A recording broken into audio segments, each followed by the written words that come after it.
Brought to you by the Las Cruces Sun-News. This is Straight Shooter.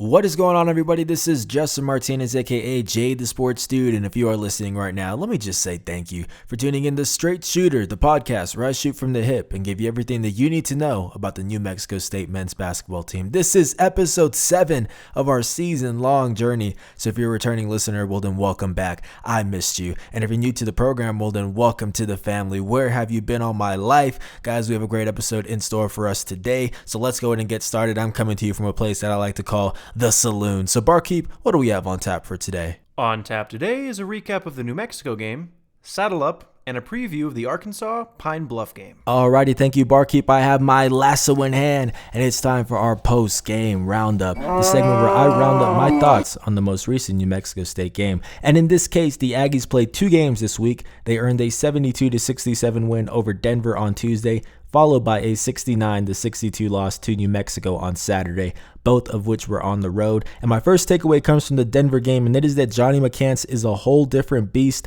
when he extends his range. Now here's how the Richard Jr.'s 3 seasons with the team have gone so far from deep. His first season, 0 for 4. His second season goes up a bit. It's now 10 for 29. And then this season, he's already 9 for 24 from deep. I mentioned in my first mailbag of the year that a big reason why I thought the CJ Bobbitt was the best front court pairing with Ivan Aracoechea was because CJ isn't afraid to let it fly as opposed to Johnny. But that has changed recently, guys. Now, he went 2 for 3 from behind the arc against the Pioneers, and he finished with 12 points. And get this is a very interesting stat here. In the 6 games where Johnny McCants has attempted at least 3 triples, he has a plus-minus of 43 points. In the 6 games where Johnny McCants hasn't attempted at least 3 triples, that plus-minus drops all the way down into the negatives at -9. So a 52-point difference in the same amount of games, guys. Like I said, McCants is beginning to spread out that defense more, which really opens up so many more scoring opportunities, not only for himself, but also for fellow big men such as Ivan. Now, my second takeaway comes from the New Mexico game, and it is that New Mexico State's turnover problems can't be excused by the A.J. Harris injury. Now, the Aggies are averaging 15.7 turnovers per game this season, and I always see people saying on social media after the game, that's way too many turnovers, man. We really need A.J. back. And you guys aren't wrong. Now, while A.J. definitely is going to help because he had a solid assist-to-turnover ratio of 2.1 last season, the bottom line is that it isn't just the backcourt that's been sloppy with the ball, guys. Trevelyan Queen had 4 turnovers against the Lobos. Ivan had 3. Johnny also had 3. That's 10 from non-guard players alone. And then you throw in Jabari's 6 and Terrell's 4. Now, AJ's return is only going to help them so much with the flow of the game, but the bottom line is that this team just isn't playing disciplined basketball, and it's costing them so far this season. Now, my final takeaway is also from both the Denver and the New Mexico game, and it's that New Mexico State is shooting itself in the foot at the free throw line, guys. Now, the Aggies nearly blew their lead against the Pioneers by missing 6 free throws in the final 60 seconds, and they finished just 8 for 14 from the charity stripe. Now, in the game against New Mexico, it was just as bad. The Aggies went only 4 for 10 from the charity stripe, while allowing the Lobos to go a ridiculous 23 for 28 from the free throw line. Now, the Aggies aren't just losing games because they're injured or because they can't get a stop on defense. They're losing games because they turn the ball over way too much and they're getting beaten badly in the free throw department. Both of those categories are just a matter of focus and discipline, and New Mexico State isn't showing enough of that thus far. So that buzzer means that is all the time we have for our post-game roundup. Now it is time for our second segment of the day, and it's something that I like to call Saddle Up.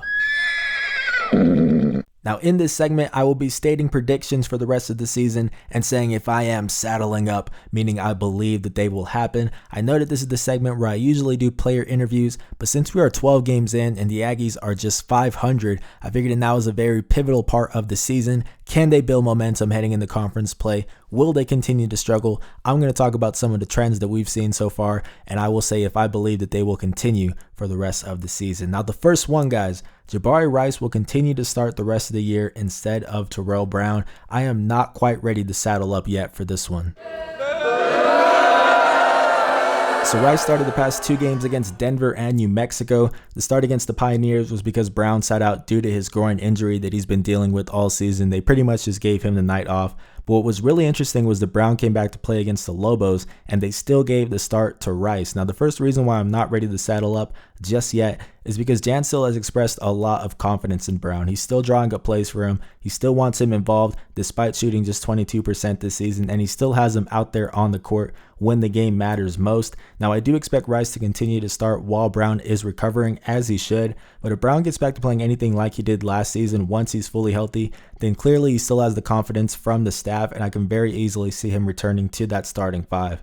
The other reason why I'm not ready to saddle up is because it's not like Rice needs to start in order to have a consistent role with this team. He was already averaging 22.4 minutes off the bench, and although his minutes have gone up to an average of 34 in the past 2 games, his stats really haven't gotten much of a boost. So he's only averaging 1.5 more points despite attempting 3 more shots per game, and he's also turning the ball over 2.5 more times per contest. Now, there's no question that as of right now, Rice is the better player today, and I think that he is trending in the right direction of becoming a permanent starter because he's doing everything right. But at the moment, guys, I just don't think you can really lock up that spot for him until you see Brown at full strength and he's still outperforming him. Then I think you'll have a stronger case. But either way, Rice is still going to be at least a 20 minutes a night guy for this team and a key part of the offense even when everyone is healthy. Now, the second statement, the Aggies will improve their play on the road. Guys, I am saddling up for this one. So not counting the trip to the Cayman Islands Classic because it was a neutral setting, the Aggies are 1-4 this season when playing in other teams' gyms. The only win came against Denver this past week, and when you take a look at the numbers, there is a legitimate difference in the team that we see at the Pan Am compared to the team that we see on the road. The Aggies are averaging 15.6 less points and 5.3 more turnovers in their road games, but the reason why I'm still saddling up is because this has easily been the toughest stretch of road games that they will face all season. UTEP, Arizona, Washington State, New Mexico, they still have to face Mississippi State this upcoming Sunday. Like, these are all very good basketball teams, and all of them would be in the top 2 or 3 spots of the standings if they played in the WAC. Speaking of the WAC, there are a lot of teams that are struggling, guys. Grand Canyon is 4-8. Utah Valley is still trying to find its footing after seeing pretty much half of its team transfer or graduate this past summer. Like, this is a very vulnerable conference, New Mexico State included, but I do think that the worst is over in terms of stout road competition for the Aggies. Don't get me wrong, there's still a lot of teams that New Mexico State needs to watch out for, but I don't see them struggling as much on the road as long as they handle their business in the conference the same way they've done during the entire Chris Jans era and just play disciplined basketball. But now heading into our final statement, Trevelyan Queen will continue to be the go-to scorer. I'm saddling up quicker than I have ever saddled up before, guys.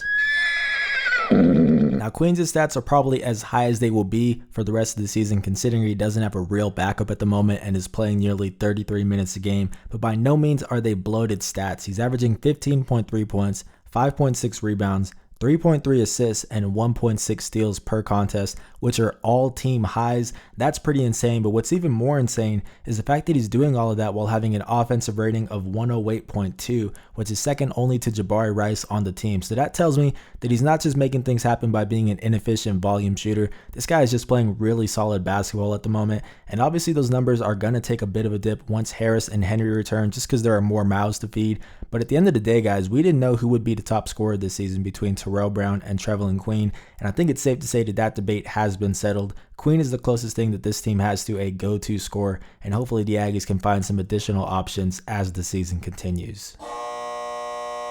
So with Saddle Up in the books, it is now time for our third segment, a preview of New Mexico State's upcoming game. And in this case, it is a showdown with Arkansas Pine Bluff, a 1-8 squad out of the Southwestern Athletic Conference, and that is going to be on Wednesday at 7 p.m. at the Pan American Center. And even though this is a 1-8 Golden Lion squad, don't get it confused, they still have some weapons that the Aggies need to watch out for. The first player is Markel Carter, a 6'6" senior forward averaging 9.4 points and a team-high 5 rebounds per contest. Now, what makes Carter so dangerous is that he is one of the few players on the team willing to shoot the 3-ball. The Golden Lions actually attempt just 13.6 triples per game, and that accounts for only 27% of their total attempts, which is the 10th lowest in the country according to KenPom. However, Carter is the exception. This guy is shooting 39% from behind the arc this season. He's 11 for 28, and no other player has attempted more than 16 threes for the Golden Lions. Now, Arkansas Pine Bluff only fell to UTEP by a score of 59-50 last week, and Carter played a big part in it. This guy had 21 points on 5 for 7 shooting from deep. He really caught fire, and keeping him out of the equation is going to be key for the Aggies on Wednesday. The second player to watch out for on this Golden Lion squad is Markedrick Bell, a 6'7" forward who has only made 5 starts this season, but similar to Jabari Rice for New Mexico State, this guy gets involved in the offense off of the bench. He's averaging 10.3 points per game, and he's taken 37.5% of the team's shots this season, which is the 10th highest in the country, according to KenPom. Now, Bell is not a three-point shooter. This guy is a strong finisher at the rim and someone who likes to crash the glass for some second chance points. We'll see if they can keep him off of the glass in this one. Finally, the last person to watch out for is Dequan Morris, a 6'4" junior who specializes in getting to the free throw line. And if you've been watching Aggies basketball, you know that spells danger right here, guys. Now, Morris leads the team with 36 free throw attempts so far this season, and keeping him off the charity stripe is going to be key for an Aggies team that really has struggled to play clean without fouling so far this year. But with that said, let's get into the keys to success for this one. The biggest key on offense is to get to the free throw line for the Aggies. New Mexico State is 2-5 this season when it attempts less free throws than its opponents, but Wednesday's game is about as good as it gets in terms of matching up. The Golden Lions are averaging just 8.6 attempts from the charity stripe this season compared to their opponents' 18.3 attempts. That's nearly a 10 free throw difference, so we'll see if the Aggies can take advantage and get some freebies. On defense, the key is to apply pressure from the opening jump. Arkansas Pine Bluff is averaging 19.8 turnovers per game, which opponents are converting into 19.8 points per game. That's 27.3% of the points they allow coming from turnovers, and the Aggies haven't been shooting the ball very well this season. That's no secret, but getting out on the fast break and getting some easy layups could be the jump start that they need on Wednesday. Now it is time for my prediction, so can I get a drum roll, please? So for this one, I'm going to go with New Mexico State by a score of 76-55. I don't think this is a Pine Bluff team that you should be sleeping on since they did hang in there with UTEP a week ago, but at the end of the day, I just don't think they have enough offense to keep up on the scoreboard, and it really is the perfect matchup for an Aggies team that needs to get out of a slump and build some momentum before they play Mississippi State on the road this Sunday. But that is going to do it for episode 7 of Straight Shooter. Thank you so much for listening, guys. Please make sure to reach out to me on Twitter at JTheSportsDude with any questions you have about the team for my weekly mailbag that gets published every Monday. I need a couple more for tomorrow's edition, guys. But again, I appreciate all of the support and feedback that you have given me. This has been Justin Martinez, aka Jay the Sports Dude, and I'll see you all next Sunday. I'm out.